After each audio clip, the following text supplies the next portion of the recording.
students. So in today's video, we are going to start from question number 30 of exercise 5.1. Last video में हमने question 29 तक solve किए थे.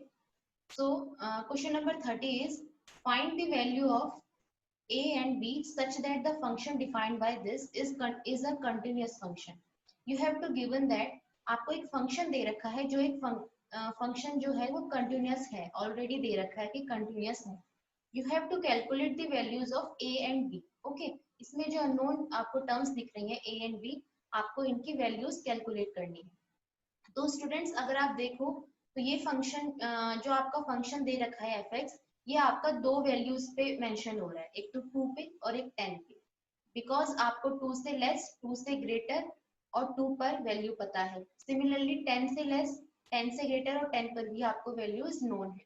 तो आप यानी कि कंटिन्यूटी जो इसकी चेक करोगे वो 8.2 एंड 8.10, ठीक है, दोनों पर चेक करोगे. वहां से कुछ रिलेशंस आएंगे, उन रिलेशंस को जब हम सॉल्व करेंगे तो we are getting values of a and b. So start करते हैं. First of all at point x is equals to 2, हम x इज इक्वल्स टू 2 पे कंटिन्यूटी चेक कर रहे हैं. ओके, तो इट इज गिवन दैट, क्योंकि हमको ये चीज दे रखी है तो हमें लिखना पड़ेगा. It is given that fx is continuous at x is equals to 2. आपका जो फंक्शन fx है वो कंटिन्यूअस है x इज इक्वल्स टू 2 पर. So if it is continuous at x is equals to 2, then limit x tends to 2 minus fx is equals to होगा RHL limit x tends to 2 plus fx, okay, and should be equal to f2. यह ऐसे हमने questions बहुत किए हैं last videos में, तो ये सेम ही है क्वेश्चन. सो वैल्यूज पुट करते हैं यहाँ पर. Limit x tend to 2 minus fx क्या हो जाएगा आपका, limit h tends to 0 f2 minus h हो जाएगा यहाँ से, और RHL में क्या हो जाएगा, limit h tends to 0 f2 plus h and here f2. Okay, now we have to check that which function has the value of less than 2. कौन सा फंक्शन ऐसा है यहाँ पर जिसमें वैल्यू आपकी लेस देन 2 है. तो ये है वो फंक्शन. लेस देन 2 के लिए आपका ये फंक्शन है, तो फंक्शन कांस्टेंट है यहाँ पर, तो ये हो जाएगा limit h tends to 0, simple है 5 आ जाएगा. okay, x तो है नहीं इसके साथ. RHL की बात अगर करो, limit h tends to 0. Now 2 से ग्रेटर के लिए आपका क्या फंक्शन है, ax प्लस b. तो fx ax प्लस b है, तो f2 प्लस h क्या हो जाएगा, in the place of x we put 2 plus h. तो function is a into 2 plus h plus b, ये हो जाएगा आपका RHL. And f2 x is equals to 2 पर भी फंक्शन क्या है आपका 5 है, राइट. तो इसकी अगर हम लिमिट अप्लाई करेंगे तो कांस्टेंट है तो 5 ही रहेगा. यहाँ पर अगर हम लिमिट अप्लाई करते हैं, देखो h के प्लेस पे 0 आ जाएगा, तो 2 प्लस 0 2 होता है, 2a प्लस b यहाँ से आपका बचेगा, तो 2a plus b is equals to 5. Okay, एक इक्वेशन तो आपके पास ये आ गई. Okay, now this function is also continuous at x is equals to 10. So at x is equals to 10, we have to do same process as we done with x is equals to 2. हमें x is equals to 10 के साथ भी same process करना है, ठीक है. तो यहाँ से करते हैं इसको. Now at x is equals to 10 same होगा, limit x tends to 10 minus fx is equals to limit x tends to 10 plus fx and also be equal to f10, right. ये क्या हो जाएगा आपका, limit h tends to 0 f10 minus h, right. ये हो जाएगा आपका 10 minus h is equals to limit RHL में क्या हो जाएगा, limit h tends to 0 f10 plus h and is equals to f10. Values देखते हैं. देखो पहले लिख लेते हैं यहाँ पर, limit h tends to 0 f10 minus h, तो 10 माइनस एच के लिए आपका फंक्शन क्या है, देखो 10 से लेस के लिए, 10 से लेस के लिए आपका फंक्शन है ax प्लस बी। ओके, और 10 से ग्रेटर के लिए आपका क्या है, 21 है। 10 से ग्रेटर और 10 पर दोनों पर 21 है, और 10 से लेस के लिए ax प्लस बी है। देखो यहाँ पर हो जाएगा a, x के प्लेस पे क्या आ जाएगा, 10 minus h plus B.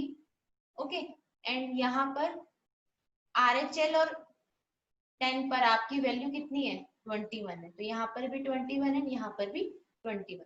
Right, solve करते हैं इसको। देखो h के प्लेस पे 0 पुट करोगे तो ये कितना हो जाएगा आपका 0, यहाँ से कितना बचेगा 10a plus b is equals to यहाँ से 21 एंड यहाँ से भी आपका 21। ये हो गई आपकी इक्वेशन सेकंड। ठीक है, after solving equation 1 and 2, equation 1 is what, 2a plus b is equals to 5 and equation 2 is what, 10a plus b is equals to 21। यहाँ पे सॉल्व कर लेते हैं इसको। देखो यहाँ से हो जाएगा आपके पास एक इक्वेशन है 2a plus b is equals to 5। Sorry मैं इसको रफ कर देती हूँ, क्या कंफ्यूजन ना हो। ठीक है, 2a plus b is equals to 5। दूसरी है आपके पास 10a plus b is equals to 21। ठीक है, आफ्टर सब्ट्रैक्टिंग देम b से b कैंसिल, 2 माइनस 10 कितना हो गया आपके पास, -8। ओके, एंड यहाँ से -16, बिकॉज 5 माइनस 21 कितना हो जाएगा, -16। माइनस से माइनस कैंसिल हो गया तो a की वैल्यू आ गई आपकी 2। ठीक है, after putting the value of a is equals to 2 in equation 1, equation 2 आप किसी में भी रख सकते हो। तो 2 into 2 plus b is equals to 5। तो यहाँ से हो गया आपका 4 plus b is equals to 5 and b is equals to क्या आ गया, 1। ओके, तो आपने a और b दोनों की वैल्यू यहाँ से कैलकुलेट कर ली, a is equals to 2 and b is equals to 1। Okay, यही हमें करना था, हमें a और b की वैल्यू फाइंड आउट करनी थी after assuming that it is a continuous function। Okay, तो ये था आपका क्वेश्चन नंबर 30। सो अब करते हैं question number 31। Question number 31 is show that the function defined by fx is equals to cos x square is a continuous function। आपको show करना है कि आपका जो ये फंक्शन है fx is equals to cos x square is a continuous function। Okay, देखो guys, शायद मैंने आपको इंट्रोडक्शन में बताया है कंपोजिट फंक्शन की कंटिन्यूटी कैसे चेक करते हैं। ठीक है, दोबारा देख लेते हैं, क्योंकि 31 से 34 तक जितने आपके क्वेश्चंस हैं ना, ये कंपोजिट फंक्शन से रिलेटेड है। ठीक है, तो कल देख लेते हैं कंपोजिट फंक्शन पहले होता क्या है। देखो, continuity of a composite function क्या डेफिनेशन है कि suppose g and h are real valued functions such that g of h is defined at c।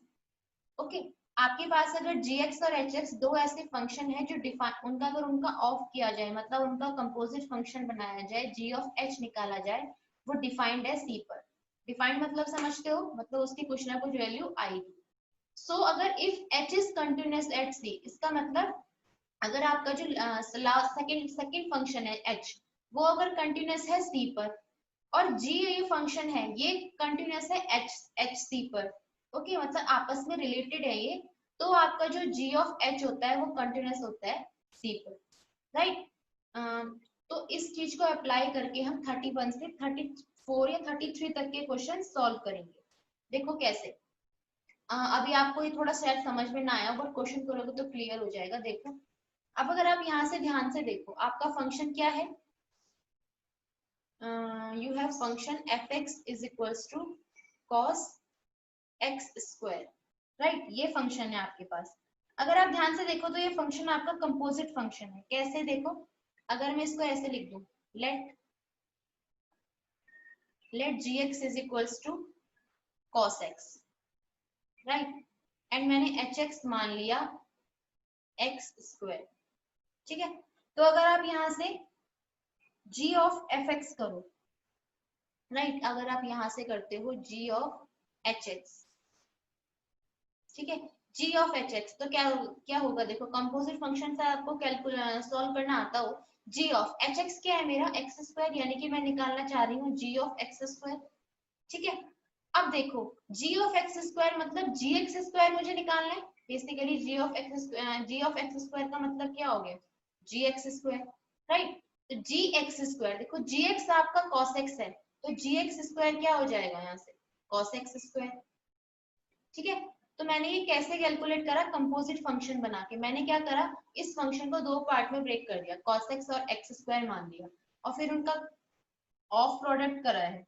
तो जी ऑफ एच एक्स क्या आ गया मेरे पास, जी ऑफ एच एक्स को आप लिख सकते हो जी ऑफ एच एक्स की वैल्यू लिख लो, यहाँ पर एच एक्स की वैल्यू क्या है आपकी, एक्स स्क्वायर। तो यानी कि आपने क्या कैलकुलेट करना है अब, जी ऑफ एक्स स्क्वायर, ठीक है। इसको आप जी एक्स स्क्वायर लिख दो, जी एक्स आपका कॉस एक्स है, तो जी एक्स स्क्वायर क्या हो जाएगा, कॉस एक्स स्क्वायर हो जाएगा, राइट। तो आपका यहां से हो जाएगा, और आपने इस g ऑफ एच एक्स को मान लिया एफ एक्स, ठीक है। और cos एक्स स्क्वायर है ना, देखो g ऑफ एच एक्स क्या है आपका, cos x square, F x भी क्या था आपका, cos एक्स स्क्वायर। यानी कि आपका जो एफ एक्स है अब वो क्या बन गया आपका, g ऑफ एच एक्स बन गया है, g ऑफ एच एक्स बन गया। नाउ अगर आपको fx को कंटिन्यूअस करना है, आपको यही तो शो करना है कि fx कंटिन्यूअस है। अगर आपको fx को कंटिन्यूअस प्रूफ करना है, इसका मतलब आपको किसको प्रूफ करना पड़ेगा, g ऑफ hx को कंटिन्यूअस प्रूफ करना पड़ेगा, ठीक है। और किन्हीं दो प्रोडक्ट के कंपोजिशन को कैसे कंटिन्यूअस करते हैं वो आपने अभी ऊपर थ्योरम में पढ़ा है। देखो अगर दो प्रोडक्ट है आपके पास g और h, दो फंक्शन है, और अगर उन्हें आपको कंटिन्यूअस प्रूफ करना है, तो सबसे पहले क्या होना चाहिए कि वो दोनों फंक्शन अलग अलग क्या होने चाहिए, डिफाइंड। उन दोनों का जो ऑफ है, यानी कि उन दोनों का जो कंपोजिशन बन के आ रहा है वो क्या होना चाहिए, डिफाइंड होना चाहिए, पहली बात तो। दूसरी कंडीशन है कि उनमें से दूसरा वाला जो h है आपका वो कंटिन्यूअस होना चाहिए किसी पर्टिकुलर पॉइंट पर c पर, जहां पर c क्या लोगे आप, कोई भी रियल वैल्यू ले लोगे, ठीक है। और g क्या है आपका, कंटिन्यूअस होना चाहिए hc पर, ठीक है। तो आपका जो g ऑफ h है वो कंटिन्यूअस होगा c पर। देखो कैसे करते हैं इसको, अब आप यहाँ पर लिख लो, नाउ नाउ देखो आप g and h, gx and hx both are, gx and hx is continuous, या आप इसको ऐसे लिखो, अलग अलग दिखा दो, ठीक है। Now gx is continuous, gx is continuous at any c belongs to r। आपने c कोई रियल नंबर ले लिया है, उसके लिए आपका gx कंटिन्यूअस होगा, ठीक है। आपका जो थ्योरम थी उसके अकॉर्डिंग क्या था, देखो थ्योरम के अकॉर्डिंग h कंटिन्यूअस होना चाहिए c पर और g कंटिन्यूअस होना चाहिए hc पर। तो यहाँ पर आपका hx आएगा, क्योंकि gx तो आपका ट्रिग्नोमेट्रिक फंक्शन है ना, ये हो जाएगा। Now hx is continuous at any c belongs to r। देखो hx क्या है आपका, x स्क्वायर, ठीक है। और x स्क्वायर आपका कंटिन्यूअस होता है किसी भी पर्टिकुलर रियल वैल्यू के लिए। आप कुछ भी यहाँ पर रियल वैल्यू डालो तो आपको क्या मिलेगा, फंक्शन कुछ ना कुछ डिफाइंड मिलेगा, राइट। मतलब इसका मतलब क्या है, कंटिन्यूअस आएगा आपका। वैसे भी क्या है, ये पॉलिनोमियल फंक्शन है, और पॉलिनोमियल फंक्शन हमेशा क्या होता है, कंटिन्यूअस होता ही होता है, ठीक है। And gx is continuous, gx is continuous at any value of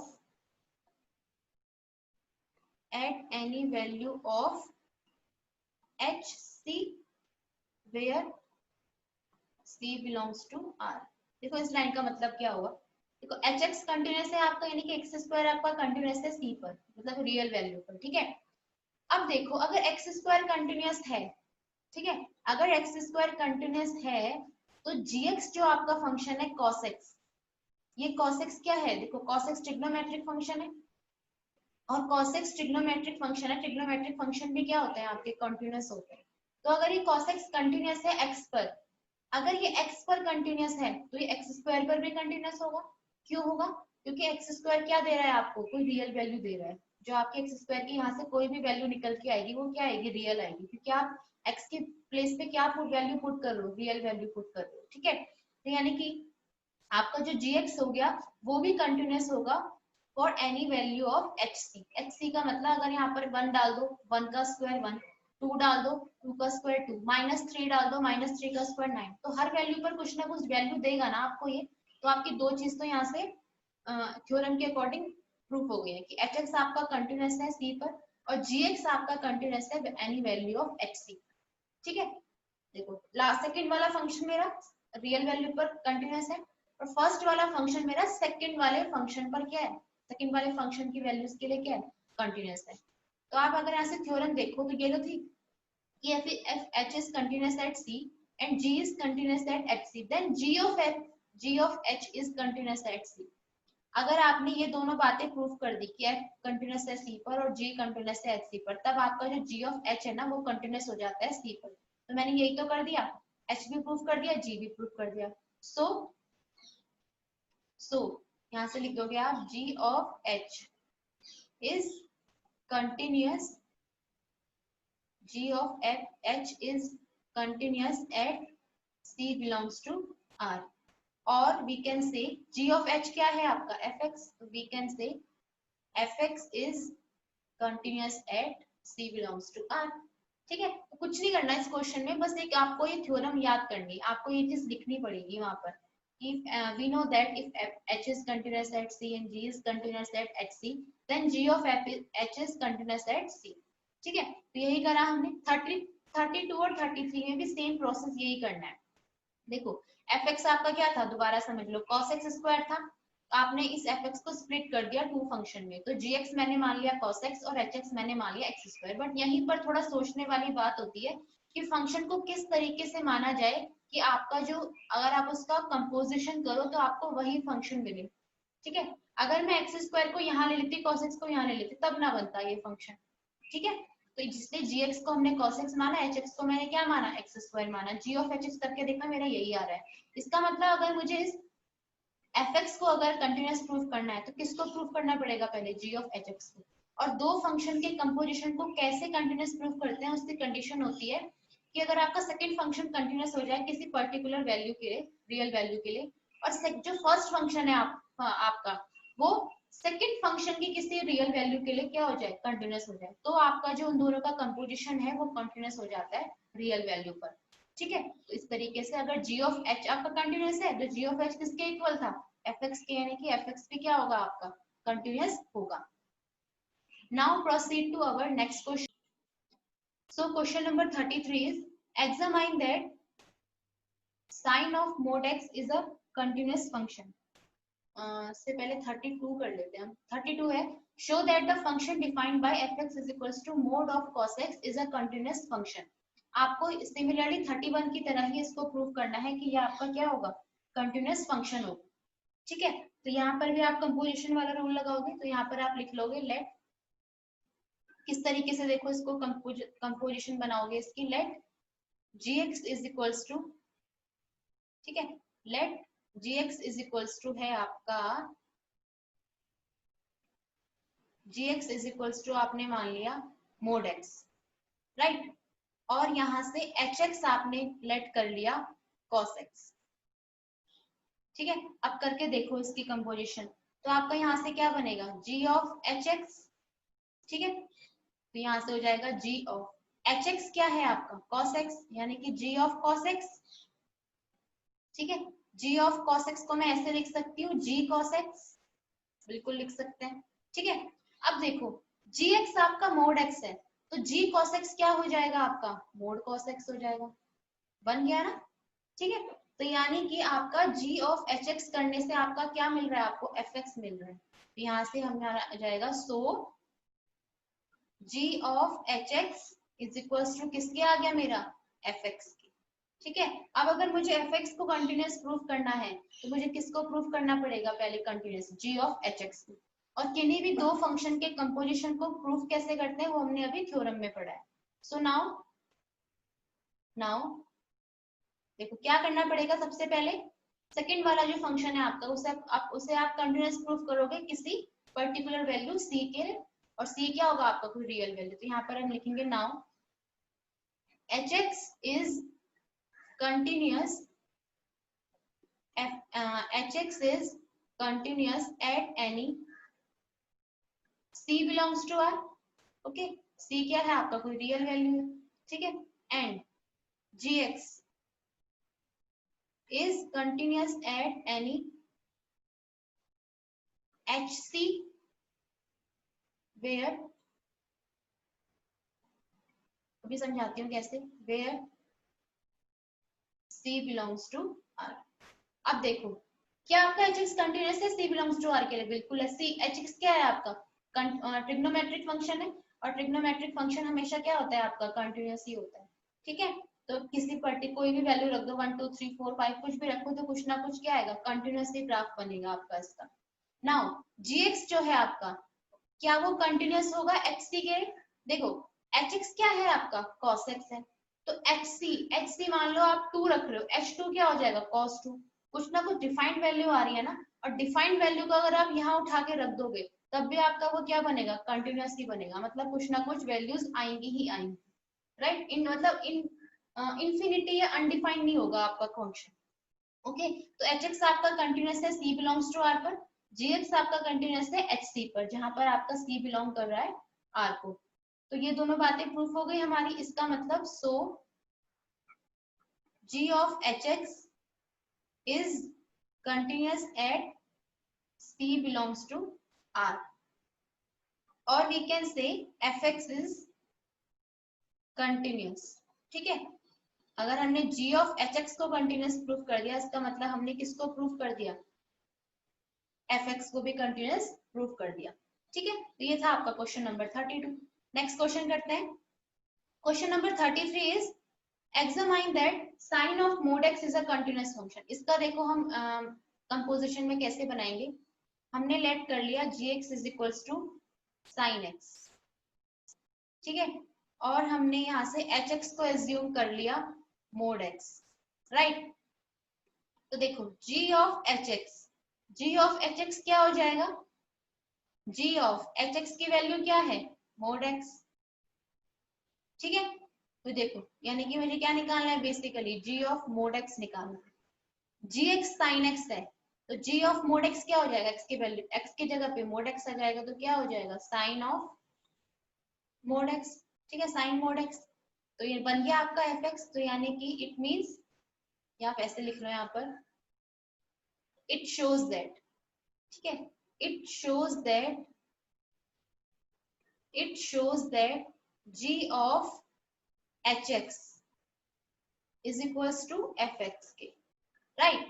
तो इसका मतलब अगर मुझे fx को कंटिन्यूअस प्रूफ करना है तो किसको प्रूफ करना पड़ेगा, g of hx को। और g of hx को कैसे प्रूफ करते हैं, आपने लास्ट 2 क्वेश्चंस में देखा है। सेम वैल्यू आपको यहाँ पर सेम लाइंस लिखनी है। यहाँ पर देखो hx, देखो hx आपका कंटिन्यूअस है, बिल्कुल है, क्योंकि एच एक्स किसी भी रियल वैल्यू के लिए क्या देगा, आपको पर्टिकुलर वैल्यू देगा। मान लो आप यहाँ पर मोड 1 रखते हो 1 आएगा, -1 रखते हो 1 आएगा, ठीक है, 2 रखोगे 2 आएगा, तो कुछ ना कुछ वैल्यूज मिलेंगे ना। तो अगर आप इसका ग्राफ ड्रॉ करोगे तो एक कंटिन्यूअस ग्राफ बनेगा। मॉडुलस फंक्शन हमेशा क्या होता है आपका, कंटिन्यूअस होता है, ठीक है। तो यानी कि ये आपका कंटिन्यूअस हो गया, पहली बात तो प्रूफ हो गई। दूसरी बात, जी एक्स आपका कंटिन्यूअस होना चाहिए एच सी पर। अब एक बात देखो, एच एक्स आपका कंटिन्यूअस है और एच एक्स कंटिन्यूअस है, तो एच एक्स की किसी भी वैल्यू को उठा के यहाँ पर रखो तो जी एक्स भी क्या मिलेगा आपको, कंटिन्यूअसली मिलने वाला है, क्योंकि जी एक्स खुद में क्या है, ट्रिग्नोमेट्रिक फंक्शन है। ट्रिग्नोमेट्रिक फंक्शन वैसे भी क्या होता है, कंटिन्यूअसली होता है। और यहाँ पर अगर आप एक्स की जगह पे इसकी कोई भी वैल्यू रख दोगे, मोड 1 मोड 2 मोड 3, तो हमेशा क्या रहने वाला है आपका फंक्शन, कंटिन्यूअसली रहने वाला है, ठीक है। तो वही दोनों लाइन्स लिखोगे आप जो हमने यहाँ पर लिखी है कि hx is continuous at c belongs to r, gx is continuous at c, तो g of hx भी आपका कंटिन्यूअस होगा। इसका मतलब fx is equals to g of hx भी क्या होगा आपका, कंटिन्यूअसली होगा, ठीक है। तो सेम दोनों लाइंस लिखने हैं, यहाँ पर आप लिख दोगे, ठीक है, लास्ट 2 क्वेश्चन में जो हमने लिखी। Now our last question of exercise 5.1 is 34th question, find all the points of discontinuity of f defined by fx is equals to mod x minus mode x plus 1। आपको discontinuity के points निकालने हैं इसके, ठीक है। कि पहले तो आपको ये चेक करना पड़ेगा कि ये फंक्शन आपका कंटिन्यूअस है या discontinuous. Find all the points of discontinuity of f defined by fx is equals to mod x minus mod of x plus 1. तो आप यहाँ आपका फंक्शन क्या है लिख लो यहाँ पर, fx is equals to mod of x minus mod of x plus 1.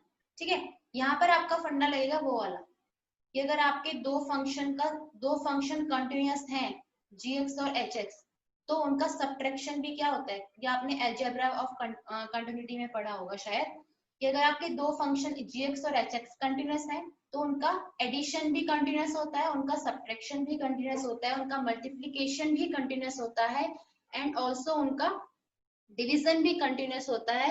यहाँ पर एक एक्सेप्शन आ जाता है कि जो आपका अगर आपका डिवीजन कंटिन्यूअस है gx अपॉन hx, तो यहाँ पर आपकी कंडीशन अप्लाई मस्ट होती है कि hx is not equal to 0, hx जो आपका फंक्शन है वो 0 के इक्वल नहीं होना चाहिए। ठीक है, अलजेब्रा ऑफ कंटिन्यूटी में पढ़ा है आपने। तो देखो यहाँ पर देखो, मैंने इसको मान लिया, लेट कर लिया fx इज इक्वल्स टू, इसको मैंने मान लिया px और इसको मैंने मान लिया qx।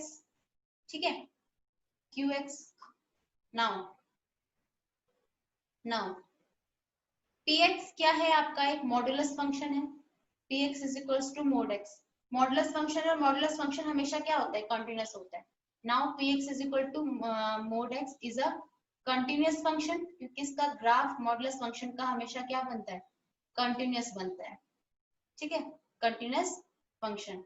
एंड qx भी क्या है आपका, एक मॉडुलस फंक्शन है, तो ये भी क्या होगा आपका, डेफिनेटली क्या होगा, कंटिन्यूअस ही रहने वाला है।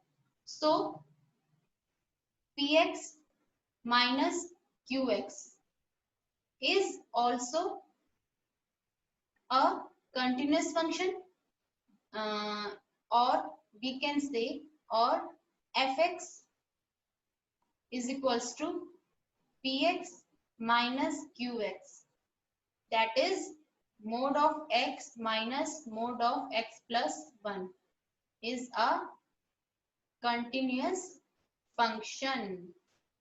ओके जी, तो ये हो गया आपका क्वेश्चन नंबर 34। और किस वैल्यू के लिए प्रूफ कर रहे हो उसको, यहाँ पर मेंशन कर दो, continuous function for any c belongs to r। अगर आपको ये लिखना है यहाँ पर तो आप स्टेज को लिख लो कि आप किसके लिए चेक कर रहे हो कंटिन्यूटी, किसी पर्टिकुलर c पॉइंट के लिए, और c क्या है आपका, कोई रियल वैल्यू है। ओके स्टूडेंट्स, तो हियर इज क्वेश्चन नंबर 34 जो कंप्लीट हो गया है, एंड इसी के साथ ही आपकी एक्सरसाइज भी यहाँ पर एंड होती है। सो एक्सरसाइज 5.1 आपकी कंप्लीट होती है। तो नेक्स्ट वीडियो में करते हैं 5.2 डिफरेंशिएशन से स्टार्टिंग करते हैं। तो मिलते हैं नेक्स्ट वीडियो में। Thank you so much.